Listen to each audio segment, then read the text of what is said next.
On Thursday afternoon, I'm returning a cargo van to U-Haul. I'm greeted by an African American employee in his late teens, and he looks at me and he says, "Isn't it about to be Rosh Hashanah?" I said, "Yes, of course, this Friday night." And he says, "You didn't think I would know that?" I was very impressed. But then he says to me, "After Rosh Hashanah is Yom Kippur." I said, "Yes, absolutely." He said, "Isn't that the Day of Atonement? It's all about forgiveness." And then he says to me, "I like that. I really like that." Well, you know what? I like it too. I'm so excited. I'm so happy that we're about to enter into the high holiday season, Rosh Hashanah and Yom Kippur, these incredibly holy days, these spiritually charged days. But I'm excited this year, 5781, perhaps more than any other year.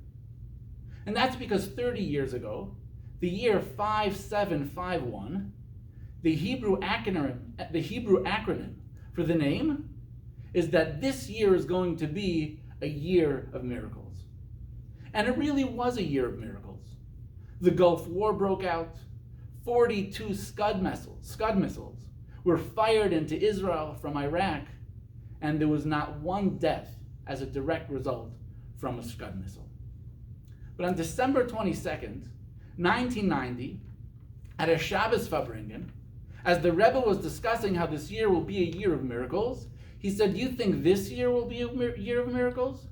Just wait 30 years to the year 5781, which in Hebrew, the acronym is Tehei Shnas plus Arenu." He says that means it's going to be a year of amazing and incredible miracles. You think this year is a year of miracles?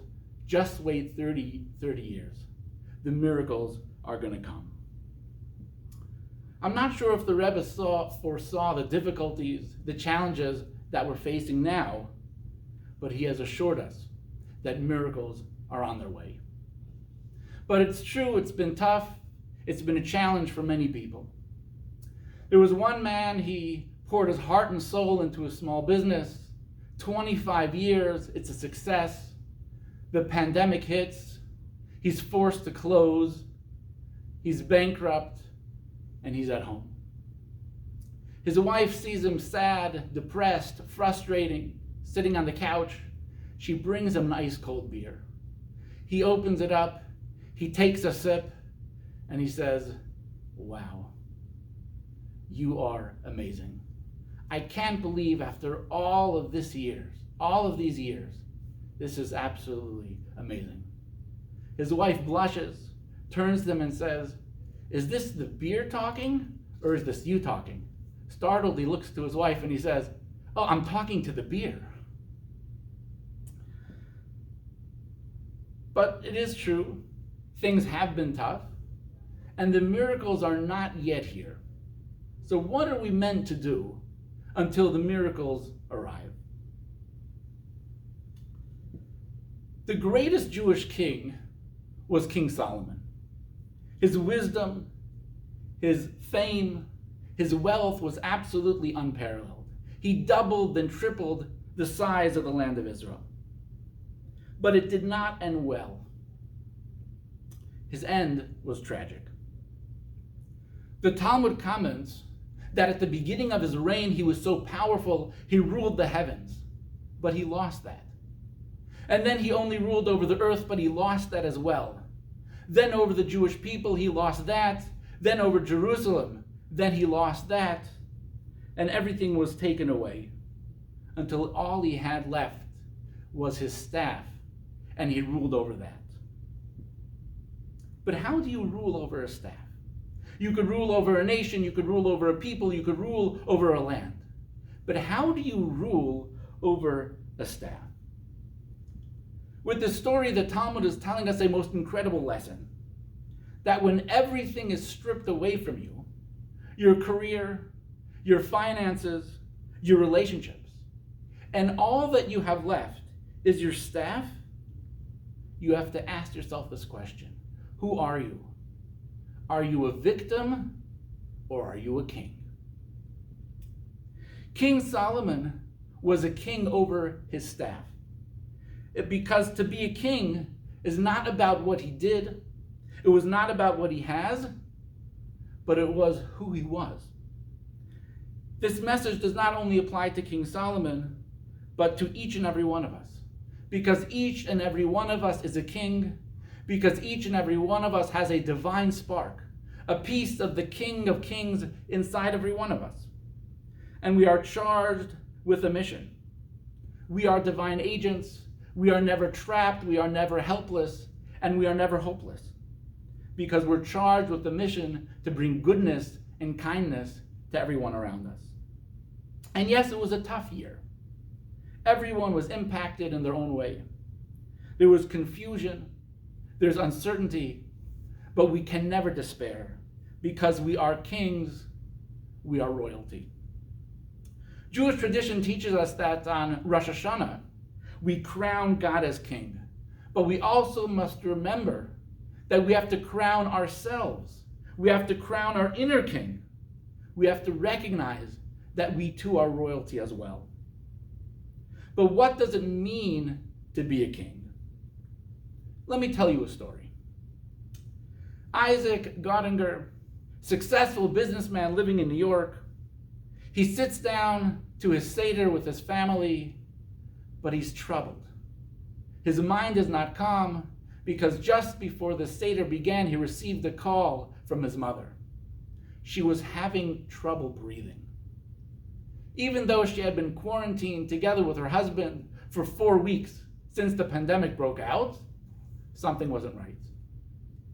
Isaac did the Seder as fast as he could. He rushed over to his mother's apartment where he brought her to Cornell Medical Center.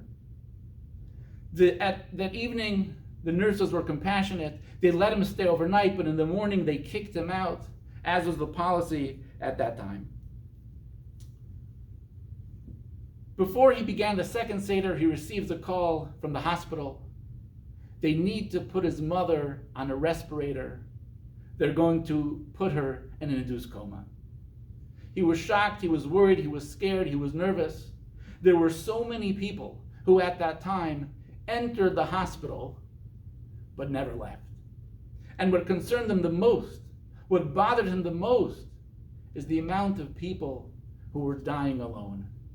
He said, there is no way that I can allow my mother to suffer alone.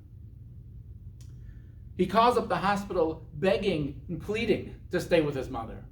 He offers to stay in the room, to never leave, to get tested before, to eat and sleep in that room, to not come in contact with anyone, but they say absolutely no. There is a policy. No one is allowed in the hospital. He sees a sign for a nursing company that is supplying nurses to the hospital. He calls them up. He explained to them, his mother's in the hospital. She's in induced coma. She is alone. Hire me as a nurse and put me in as her nurse. The owner of the nursing company says, are you a nurse? He says, no. He says, are you crazy? That is illegal. They're going to shut down my business. And plus, no one is ever going to believe you. A middle-aged Hasidic man with a beard and payas walking into the hospital and saying you're a nurse is never going to happen. So Isaac says to him, what do I need to do to qualify to be a nurse? So he says it takes years of college, years of schooling, and then you could become a nurse. Isaac, of course, says, I don't have the time. Is there any other options? So the man says to him, due to the nursing shortage and the raging pandemic, the laws were actually just changed. And all you need to do is take some online classes, do an exam, and you could be given your nurse's license.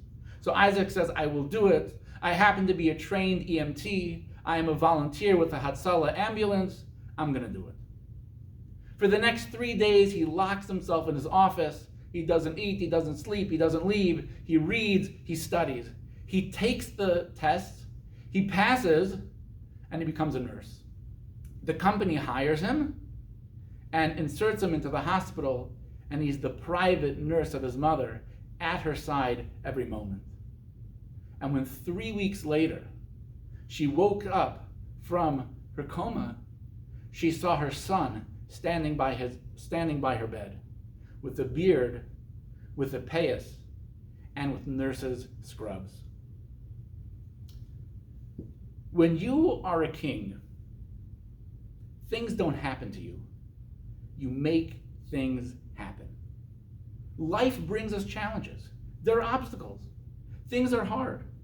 But when we remember who we are, that we are kings, that we are royalty, that we are created in the image of God, that there's a piece of the King of Kings within each and every one of us, this is empowering. And it gives us the confidence to move forward and to do the things that we need to do and to be successful. Perhaps you entered Rosh Hashanah a little bit nervous, uncertain. Let's make sure that when we leave this Rosh Hashanah, that we leave as royals and that we charge forward and that we move forward with confidence. Let's not be victims of COVID-19. Rather, let's ensure that we are going to be creators, even at this time, and especially at this time.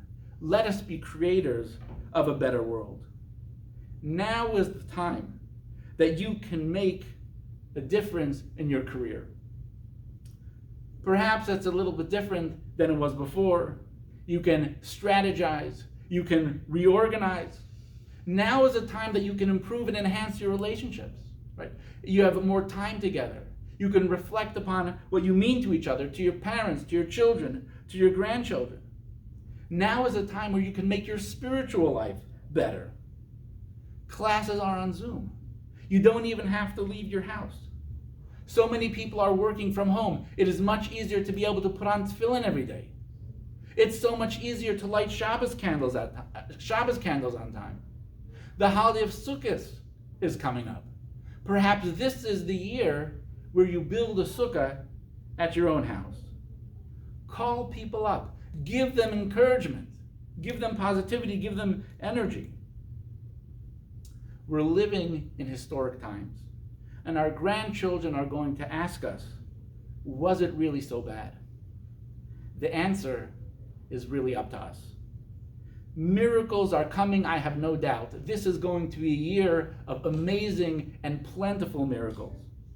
But until then, it's up to us. When you remember that you are a king and that things don't happen to you, you make things happen. I want to wish everyone that you should have tremendous nachas, joy, pleasure, and happiness from your children. You should have economic security. And until we can see each other once again in person, I want to wish everyone a happy and a healthy, sweet New Year.